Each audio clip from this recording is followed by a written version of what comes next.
Hi friends, welcome back to my channel.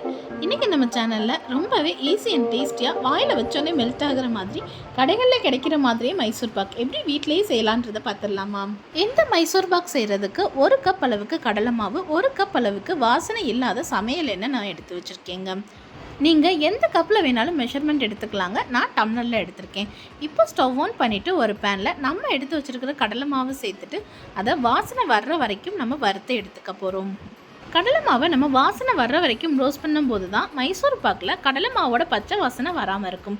So கண்டிப்பாக இந்த ஸ்டெப்பை மிஸ் பண்ணிடாதீங்க. இப்போ நம்ம வறுத்து எடுத்து வச்சுருக்கிற கடலை மாவை ஒரு பாத்திரத்தில் மாற்றிட்டு அதில் 1/2 கப் அளவுக்கு நான் எண்ணெய் சேர்த்துக்கிறேங்க. எண்ணெய் சேர்த்துட்டு கட்டி இல்லாமல் இந்த மாதிரி கரைச்சி விட்டுக்கோங்க. இப்போது மீதம் இருக்க சமையல் எண்ணெயில் 4 டேபிள் ஸ்பூன் அளவுக்கு நெய் சேர்த்து கலந்து எடுத்து வச்சுக்கலாம். இந்த 1 டம்ளர் எண்ணெய் நெய் கலவை தாங்க நம்ம மைசூர் பாக் செய்யும்போது யூஸ் பண்ண போகிறோம். ஸோ திகட்டாமல் உங்களுக்கு டேஸ்ட் அப்படியே கடைகளில் கிடைக்கிற மாதிரியே இருக்குங்க. இப்போ எண்ணெயோட நெய் சேர்த்துட்டு நல்லா கலந்து விட்டுக்கலாம்.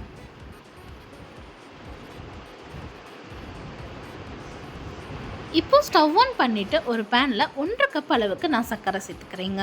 உங்களுக்கு சர்க்கரை கூடுதலாக வேணும்னா கூட நீங்கள் இன்னும் ஒரு 1/2 கப் எக்ஸ்ட்ரா சேர்த்துக்கலாங்க. சர்க்கரை கூடவே 1/2 கப் அளவுக்கு தண்ணி சேர்த்து கலந்து விட்டுக்கலாம்.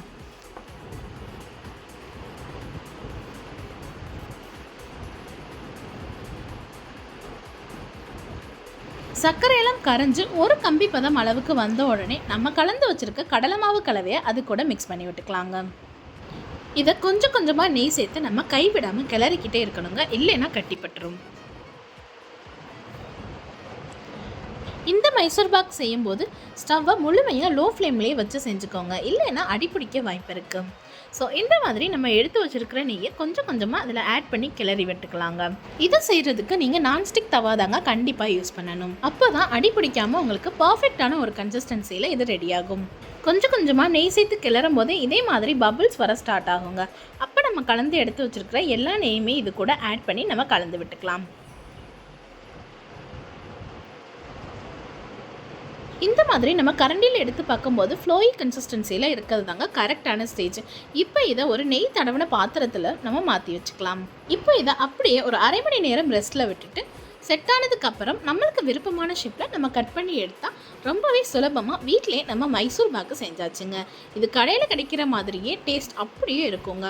ஸோ நீங்களும் மறக்காமல் உங்கள் வீட்டில் இதை கண்டிப்பாக ட்ரை பண்ணி பாருங்கள். அண்ட் இந்த மாதிரி சிம்பிள் ரெசிபீஸ்க்கு நம்ம அன்புடன் அமர்த்தா யூடியூப் சேனல் சப்ஸ்கிரைப் பண்ணி சப்போர்ட் பண்ணுங்கள். தேங்க்யூ.